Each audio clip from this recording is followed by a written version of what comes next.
Vande Mataram. Now today we will learn about speech and narration. और narration पर आज हम narration के बारे में जानेंगे। narration क्या होता है? narration भी बात करने का एक तरीका है, way of talking। तो narration के बारे में यहाँ पर हम देखते हैं कि क्या narration in English language the act of reporting the word is called narration or reported speech. To express speaker's statement we use the following two ways. हमारे पास जो बोलने वाला है, पर्सन है जो जिसने कहा है, उसको प्रस्तुत करने के दो तरीके होते हैं। उन्हीं तरीकों को हम इसके प्रकार होते हैं। First is direct narration and second is indirect narration. Direct the reporting of words without making any changes and the statement said by the speaker should be under the inverted comma।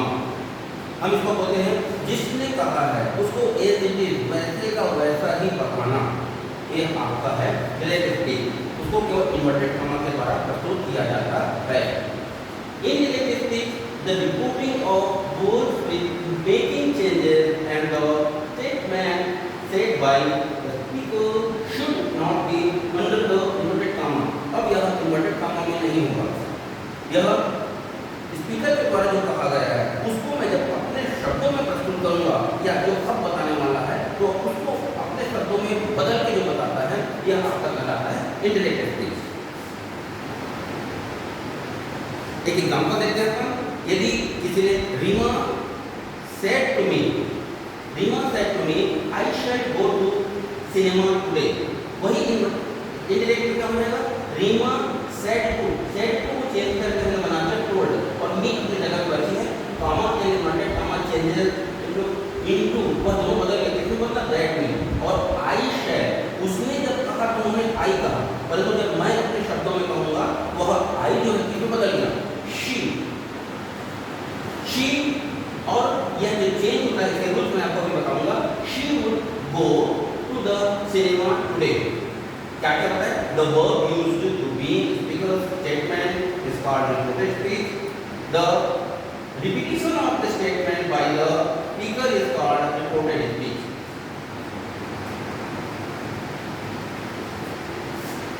यहाँ पर क्या क्या परिवर्तन होंगे?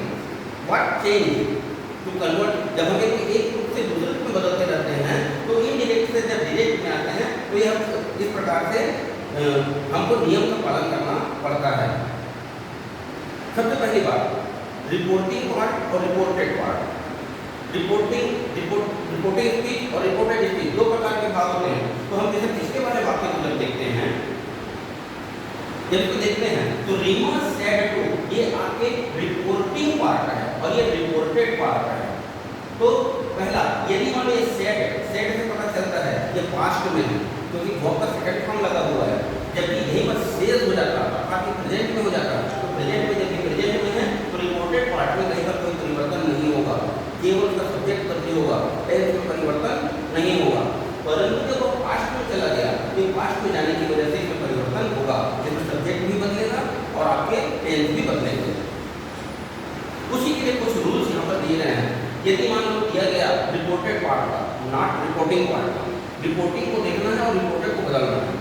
Present simple में है, past simple का सहायक दिया लगेगा। Present continuous, past continuous, present perfect, past perfect, present perfect continuous, past perfect. और प्रेजेंट सिंपल में है तो यहाँ पर पास्ट पर यहाँ से ये जो नियम बदल रहे हैं दो, इसके लिए मैंने फिर से एक नवाचार यहाँ पर किया है और उस नवाचार को मैं यहाँ पर बताने की कोशिश कर रहा हूँ।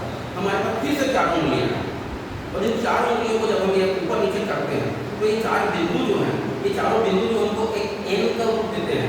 एन जैसे लिखा जाता है एन ऐसे करके तो ऊपर से ऐसे, तो ये देखिए ये ऊपर और ये नीचे, ये जब चारों बिंदुओं को मिलाऊंगा तो चारों बिंदु जो है वो एन का रूप ले लेते हैं। 1 2 3 4 एन फॉर नरेशन। और जो हमने उसमें बनाया तो इसमें एक सूत्र बता सिंपल कंटिन्यूअस परफेक्ट और परफेक्ट कंटिन्यूअस। तो इसमें 1 में 3 2 में 4 अर्थात यदि सिंपल में दिया गया है तो मैं चेंज करते समय क्या लगाऊंगा? परफेक्ट का हेल्पिंग ऑफ यूज करूंगा। दिया है तो परफेक्ट कंटिन्यूअस का हेल्पिंग वर्ब यूज करूंगा। यहाँ पर चेंज करते समय ही हमको ज़्यादा ध्यान देना है और हम इसके एग्जाम्पल आपको पूर्व में बता चुके हैं। यदि आप उन नियमों को पालन करते हैं तो आप बहुत आसानी से इस नरेशन को चेंज करना सीख जाएंगे और परीक्षा में आपको बहुत अच्छे अंक प्राप्त होंगे, ऐसी मुझे पूरी उम्मीद है। I hope you will get good marks in your examination. Thank you.